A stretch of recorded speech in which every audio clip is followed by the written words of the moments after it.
problem is that Kamala Harris hasn't governed like that during her 3.5 years as vice president. Hey, you're welcome to the Wilco Show. I have yet another interesting interview I want you to see. Now, this is an interview between John Berman, a CNN host, and JD Vance, Donald Trump running mate. Now, if you know JD Vance very well, he's well articulated, he's never shy in giving an interview or having a debate. So he was on a show with John Berman when he asked him a lot of questions.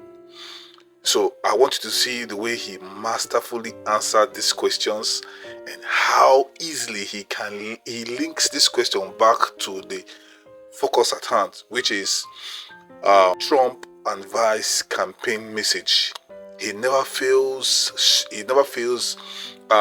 short of always airing out what Donald Trump and he wants to do for the people. So before we go into this video, if this is your first time on this show, please, I would like you to hit the like and the subscription button. And if you have done that, let's dive into the show and see what JD Vance had to say.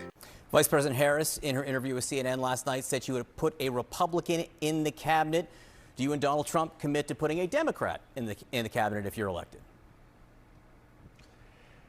Yeah, of course, John, and we've got Democrats who are actively on the team. Tulsi Gabbard, who ran against Kamala Harris in the 2020 Democrat primary, RFK Jr., these guys have all come on board the Donald Trump ticket.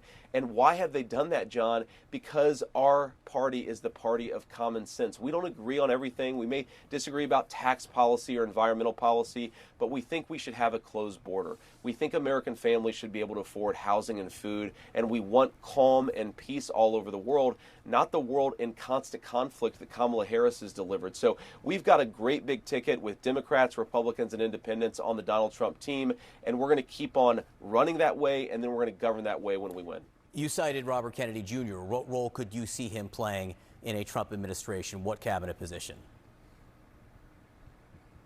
Well, I don't want to commit Bobby to anything, but look, he's a very, very smart guy. He's got a lot of interesting ideas about why do we have an obesity epidemic in our country? What is going on with our food system? How can we better ensure that Americans are living healthy lives? So I hope that Bobby plays some role in answering some of the big questions, and we'll see what that looks like. Of course, he's joined the transition team where I serve as the honorary chair. We're going to work with everybody. Again, we don't have to agree on every issue, John, but what I love about President Trump's campaign is that we're talking to everybody. We're going everywhere, and we're trying to persuade the American people that we can win with this big tent party and we can govern effectively. Would you trust Robert Kennedy on issues around vaccines? Could you see him involved with health policy that way?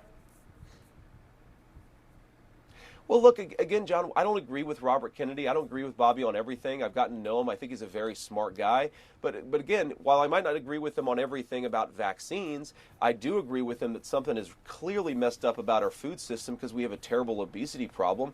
And I certainly agree with him back in 2020 that we should not be masking toddlers and keeping young children out of schools. He was right about that, while a lot of public health experts were wrong.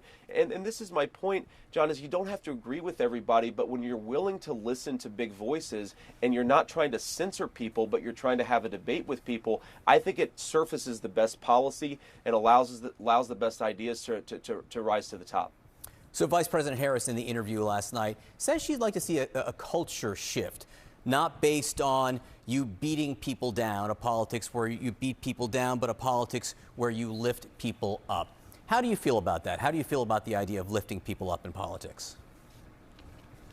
Wow, I can't believe you asked JD Vance this question. But please, let's be sincere. Who beat people up? Is it the press or Donald Trump? Who coerces and bully people to submission? Is it the media or Donald Trump? The fact remains that the Democrats, through their media lackey, uses this anchor or uses the press to coerce people into order. Now, take an instance of any black celebrity, popular celebrity. If he comes and he endorses Donald Trump today, all hell will let loose. All hell will break loose. He will be bullied. He will be insulted. He will be blackmailed. He will be blackballed until he goes back to the plantation. Donald Trump does not do that. It is always the Democrats and the media. And I wonder why the media always paint this narrative that it is Trump that is always insightful. It is Trump that always incite violence. It is Trump that is always looking for the downfall of people. It is Trump that is always mean and devilish. I don't know what they will gain from always trying to paint this picture. But it's funny. But it's so funny because the media, I feel they should know that people can see beyond this BS. They know, they can see, and they can see, and they can think for themselves. Look, I think it's a great idea, John. The problem is that Kamala Harris hasn't governed like that during her 3.5 years as vice president. If she wants to tackle the affordability crisis, if she wants to lift people up and inspire this country, why hasn't she done it for the last 3.5 years? I think most Americans think that we're on the wrong track. I think what Donald Trump really believes is the way to lift people up is to open the country to all voices, to not try to censor people that you disagree with, to have a conversation with somebody rather than try to shut them up. We have to remember back in 2019, Kamala Harris wanted to kick Donald Trump off of all social media. We believe in debating and having a conversation with our fellow Americans, agree or disagree. That's how you lift this country up, not by shutting people down, making life unaffordable for their families. You were talking about Donald Trump's social media. Would you describe his posts over the last 48 hours as lifting people up, quoting, reposting QAnon statements, reposting these misogynistic memes about Vice President Harris and Hillary Clinton? That's the kind of open discussion that you think is lifting people up?